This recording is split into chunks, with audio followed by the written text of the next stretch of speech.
What's up, YouTube? It's your boy Q back again to try another video, man. And today we're gonna be reacting to a girl who killed the boy with a machete to have sex.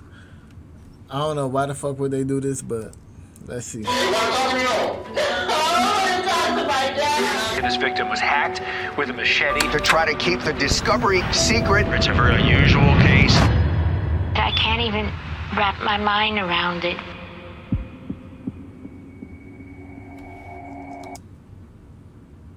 Desiree, the girl who killed the boy with a machete to have sex. Take a look at this interrogation video. Does this look like an innocent person to you? Ain't nobody innocent to me. Everybody a suspect around this bitch. Yeah, you guessed right. This is Desiree Strickland. In June 2015, she and her 3 friends took the life of an innocent boy. Okay, now that's fucked up. 3 of them too? That's fucked up. In the most gruesome way you can imagine. Jose Amaya Gerardo and his family had moved to the United States to escape the violence in their home country, El Salvador. But when they arrived in Florida, they stepped into a nightmare. Jose was systematically bullied, tortured, and ended with a machete.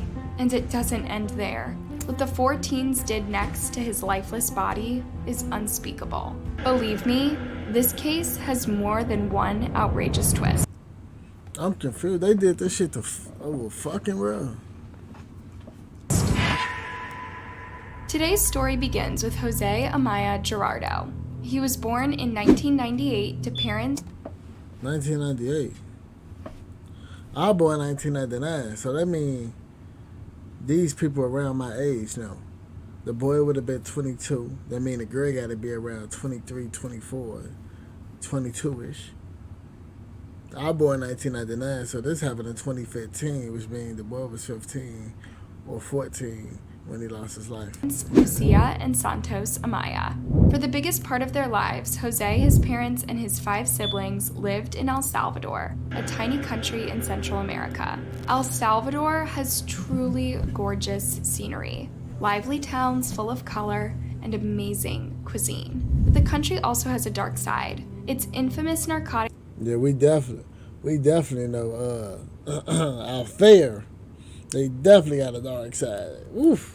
They got that cocoa. Gangs and the bloody wars that ensue between them. Unfortunately, the constant fighting and high criminality rate affected El Salvador's residents on a daily basis. Imagine having to raise your children in a town where you fear for their lives every single day. So in 2006, Santos and Lucia made a fateful decision. They would pack their bags and move to Miami, Florida. They were desperate for a peaceful life where they wouldn't have to worry about crime. This is what makes this case especially sad. The Gerardo family settled in quite well in all respects. Florida is a pretty welcoming state, but Jose wasn't the first one to explore the surroundings or make friends. He was the shyest sibling in the family, and generally, Jose was a quiet boy who often kept to himself and stayed close to his family. But this didn't mean that he didn't have passions and dreams. Like any teenager, Jose loved cars and he wanted to become an excellent mechanic. So Santos enrolled him at Homestead Job Corps Center. This was a living program for at-risk youth. Job Corps is a free education. Nah. Hell no. Hell no. A lot of y'all may be wondering why I'm saying that. And I'm saying that because if I had a kid, I'm not sending my kid to no program where you gotta stay there, spend a night, all that. Hell no, that shit dead, bro. That shit dead. If I had a son or a daughter, neither one of them would be at no camp where you gotta stay there, spend the night, you around strangers. Hell the fuck no, bro. Oh, hell no. Education and vocational training program run by the U.S. Department of Labor that helps underprivileged youth between the age of 6. Like, see, I get the point and the meaning, but just me personally, I'm paranoid. My kids, if I had kids, my kids wouldn't even be doing that shit. I wouldn't even do it. So why the fuck would I, you know? 15 and 24 years old improve the quality of their lives. Look at that. Look at the age gap, too. So y'all people would send y'all 16, 17-year-olds around 20, 23, 24. Motherfucker that's older than me? Hell nah, bro. If you would send your 16-year-old daughter or son around to something, like, I get it's supposed to be positive and educational, but let's be real. Let's think deep. You know what I'm saying? In situations where you got programs like this, it'd be a lot of bad things going on at them things. It's like just like juveniles, you know, like it's a lot of bad things that go on at these places. Bullying still happen, cyberbullying still happens, and then you know you never know what your kid may go through in situations like these, man. Like people be touching kids and shit, weird people, and then you know you got your 16-year-old son or daughter around people that's my age. 24, 23, 22, like, nah, that's hell no. By empowering them to get great jobs and become independent. At the center, Jose would not only learn mechanical skills, but various vocational skills and career 101s, such as office administration. This was a very good start in his adult life, his parents thought. They might have been right if it wasn't for a horrible group of people. So back in 2015, Jose was living at the Job Corps. See? Living. During the weekdays, he was busy with his classes, and during the weekends, he would go to the local flea market and sell ice cream. Remember, they were a family of 8, so it was hard to make ends meet. But since Jose was spending all of his time on campus and very little time with his family, he started making friends at school. But it wasn't the nice kind of friends with good intentions. In fact, it was a group of infamous bullies that targeted Jose for his shyness and desire to stay out of trouble. 18-year-old Jonathan Lucas, 19-year-old Christian Colon, 18-year-old Desiree Strickland, and 20-year-old Kahim Arbello. See what I'm saying? All grown motherfuckers, though. Ain't none of them close to his age. He 15. Or, matter of fact, he probably was 16. He probably was 16.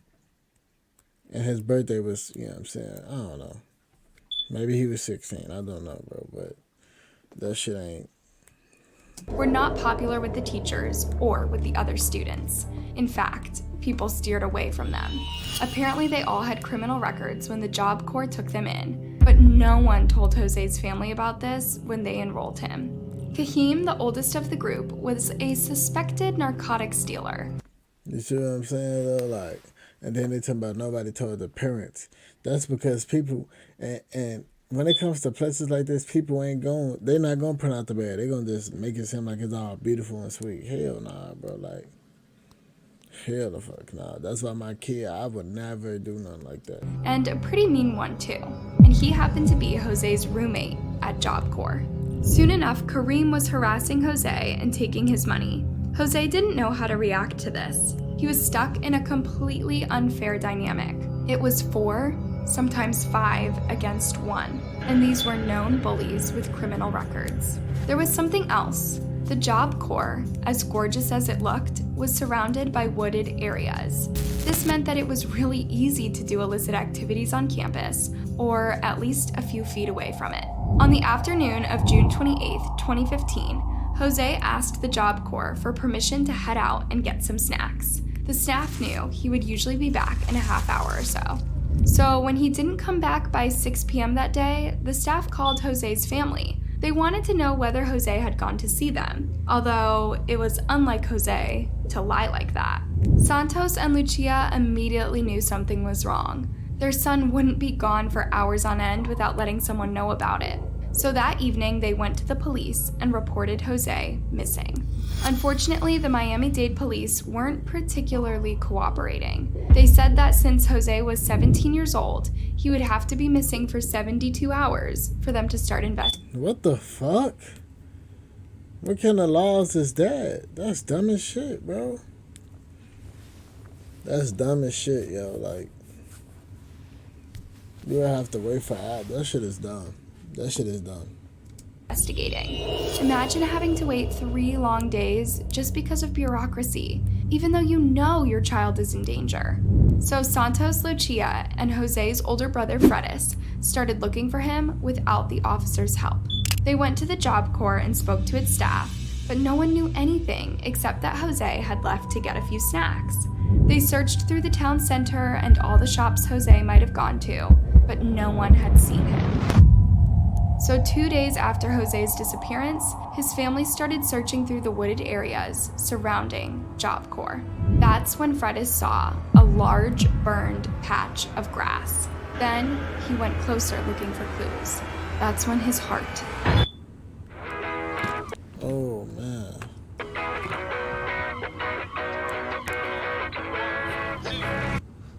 sank. I started digging I didn't find anything on the middle, so I started digging on the bottom part, and I see 2 foot facing down. The feet sticking out belonged to Jose. He recognized them immediately from his socks. His parents started crying, but Fredis was just relieved that the search was over. Yeah, I feel happy because I knew that I found him, that he was not going to be alone in there. But when they took a closer look at Jose's body, the Gerardo family truly saw the stuff of nightmares. This wasn't just a murder. It was a gruesome machete hacking. If you saw this in a horror movie, you'd think it was far-fetched. And next No, that's some fucked up shit, man. to Jose's body was a pile of burnt wood that was partially covering him. The Gerardos had found Jose on their own, and now, at least they had some answers. But this didn't mean justice had been done. They had no idea what had happened and who could have done something this horrifying. Was there a serial killer around? The police had to get involved now. The only thing is I'm wishing is that they get those person, because that's not fair for my little brother that they kill it that way. Needless to say, this time the police listened to Jose's family and rushed to the crime scene. The forensic team had a lot of work to do. Firstly, Jose's body was deeply decomposed and thus hard to examine. Secondly, there were several items to take note of. Tree branches sliced in multiple locations. Police say those charged got rid of the weapon. Also, here is a place where detectives say the killers tried to cover their tracks by burning the clothes Gordado was wearing. Police say the teens also set their own clothes on fire. A green cigarette lighter also found here. But this glove was found too, and so was this sock, both providing clues. Analyzing DNA on burnt pieces of clothing is not an easy job, nor is it a quick one. But the investigators' first step was to confirm Jose's identity and determine a cause of death. That was fairly clear. By the end of the day, the police had determined homicide to be Jose's cause of death. But the details of the murder sent waves through the media. Now, this is a crime so brutal, it shocked South Florida. It's hard to even discuss it. Police say this victim was hacked with a machete and made to That shit is fucked up. lie in a grave in his final moments. The full details are even more horrifying. Ana Morales, Jose's cousin, set up a GoFundMe page for Jose's funeral. In the description, she wrote exactly what had happened to Jose. He had many wounds and was still alive. He was raped and had many stab wounds and was still alive and was burnt. Oh my God, bro. And alive when buried, though. Damn. Alive when buried. He was 17 years old. He could not defend himself. A crime is bad, but what Jose suffered was horrible. Imagine being in Santos and Lucia's shoes. They had moved their whole family to the United States thinking it would be safer than El Salvador. It proved to be just the opposite.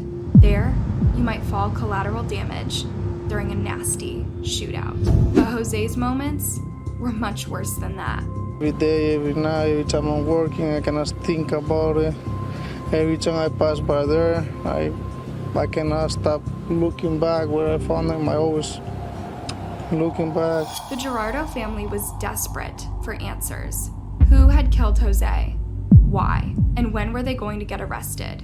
Yeah, that shit bogus. It wouldn't be long, but the answers found along the way brought anything but closure to the family. Trust me. Within a day, the police had Kahim Arbello in custody. The school knew he was a criminal and was happy to point the officers in his direction. The question was, why did they keep him at Job Corps? The rest of his crew followed: Desiree, Christian, Jonathan, and a fourth boy, Joseph Michael Cabrera. But guess what? They all shouted loud and clear that they were innocent. All 5 of those charged have entered not guilty pleas, and their lawyers have gone to great lengths to try to keep the discovery in this particular case secret and not open to the public. Those photos we were able to show you tonight, some of the first that the court has approved to be released. Showing 2 of those charged, John Lucas and the alleged ringleader, Kahim Arabello. Kareem and Jonathan were the first to get arrested, and the police photographed their hands too. Since they knew the horrible way that Jose had been killed, they were looking for machete or burnt wood signs on their hands. Of course, when the gang's names were made public, their families became involved too. One interesting case was with Kahim's grandma. I can't even wrap my mind around it. She revealed that she had raised Kahim from a very early age. His mom, who was raising him by herself, had been murdered. Indeed, Kahim's grandmother simply couldn't comprehend how a boy who suffered so much after his mom was killed could kill as well. As a grandmother, there's no words to say about. I can't describe my feelings, just despair for us. I ain't even gonna lie. If I was dude, grandma, I wouldn't even want to spark to the motherfucking. I would have said, hey, look, hey, yo, I'm sorry. Hey, I'm sorry, my condolences. And I wouldn't even spoke to the media because that shit is embarrassing. That's fucked up, bro. And for that family. Well, perhaps it was exactly his mother's murder that turned him into a killer. Unfortunately, tit for tat doesn't work here. You're just... Nah, like, if you was gonna kill everybody, you should have killed your mom's murderer, bro. Not no innocent person ain't did shit. Taking an innocent life, and in such a gruesome way. Even though the 5 culprits were adamant they were innocent, the affidavits stated the whole ordeal pretty clearly. June 28th wasn't a random day that they went on a killing spree. They had planned Jose's murder for 2 weeks. They had buried their weapons in the woods. They had dug a shallow grave in preparation for this. They had singled out a victim, and they had planned an MO. But what was the motive? Apparently, Jose owed Kahim money for narcotics. That's right, this is the same Kahim that was stealing money from Jose. So on the afternoon of June 28th, the group lured Jose into the woods, right to the area they had prepared for him. There, Kahim dug out his machete and hacked at him for minutes on end, with everybody watching. Then Jose was violated, beaten, and thrown into the shallow grave. He was still alive when they buried him. And it doesn't end there. After Jose was dead, Christian, Jonathan, and Michael left, but Kahim and Desiree stayed behind. You see, they were a couple back then, and somehow this gruesome murder was a turn-on for them. So they had sex right next to Jose's body. Just when you thought there are no real... What the fuck? Their ass are disgusting, yo. Real-life monsters. Kahim was charged with first-degree murder, conspiracy to commit murder, and 4 counts of tampering with a witness or victim. While he awaited his trial, the rest of the gang was subjected to thorough investigations. Here's where it gets even more infuriating. You would think that even a person who can do what Desiree and Kahim did would show some remorse when they get caught red-handed. If you know you're going to prison, can't you at least be honest about your actions? Kahim stayed quiet and let his lawyer fight for him. Desiree, on the other hand...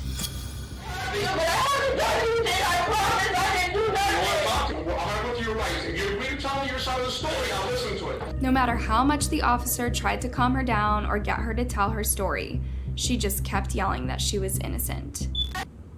No more tweaking synths or getting lost in a bunch of settings. With Soundtrap, it's one glide knob. Soundtrap offers a wide range of 808 sounds.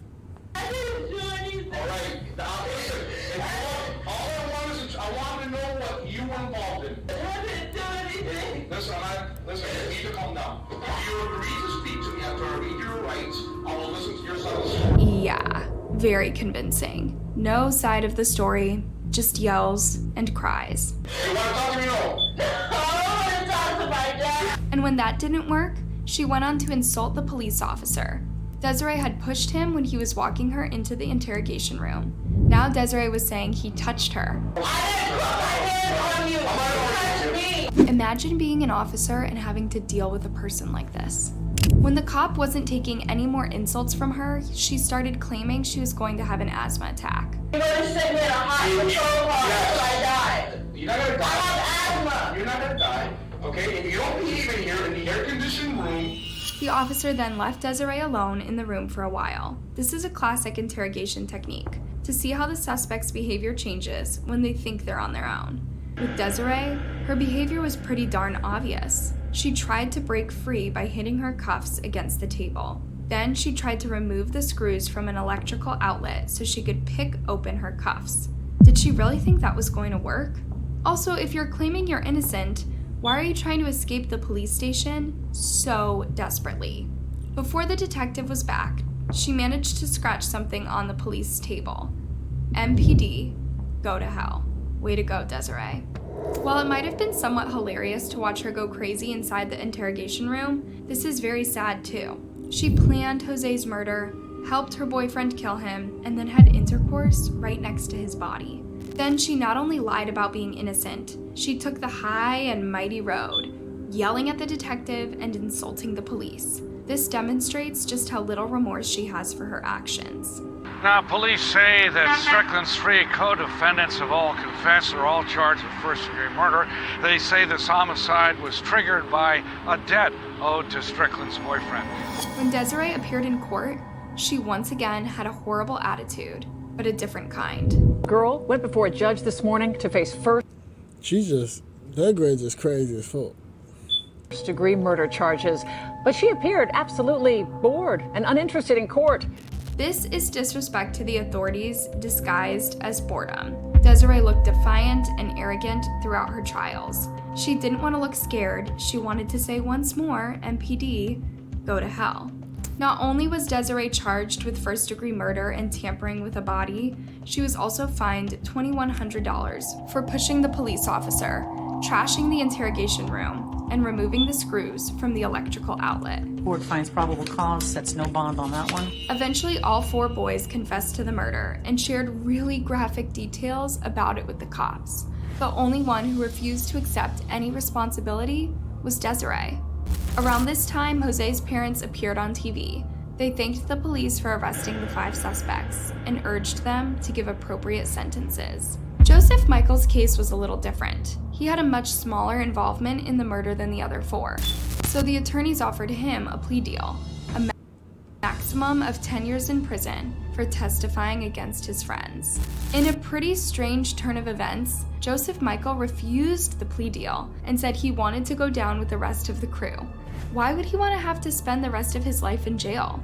Was he that afraid of Kahim, who the gang claimed was their ringleader? 5th suspect was arrested in St. Louis, Missouri. He will soon be brought over to Miami. Now, at this time, it's unclear what his alleged involvement was in the crime, and that's because most of the suspects have sealed arrest warrants.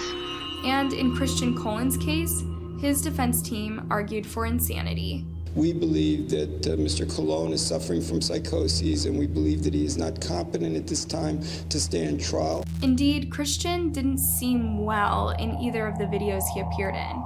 He's very slouched and fidgety, and never looks straight at the people who are talking to him. His lawyer also said he never really slept. Indicated that he doesn't get sleep, no more than 3 hours, I believe he said, because of the voices. Apparently, this is all because he'd been abusing for years. At a couple points during the interview, he would say things like shut up or stop talking, as though they were happening during the interview. The judge didn't show any mercy for him though. She concluded he was perfectly capable to stand trial. I can't tell you how many times Arcade has come in. Well, that's it for this video, man. I don't want to make this too long. But this is a crazy story, man, and I'm glad justice was served. I'm glad, you know what I'm saying, these people didn't just get fled away, because that was an innocent boy. He ain't did shit to them. Even if he owed you money, you ain't had to overdo it. You know what I'm saying? You ain't had to do all that shit. But y'all new to the channel, subscribe. We gone.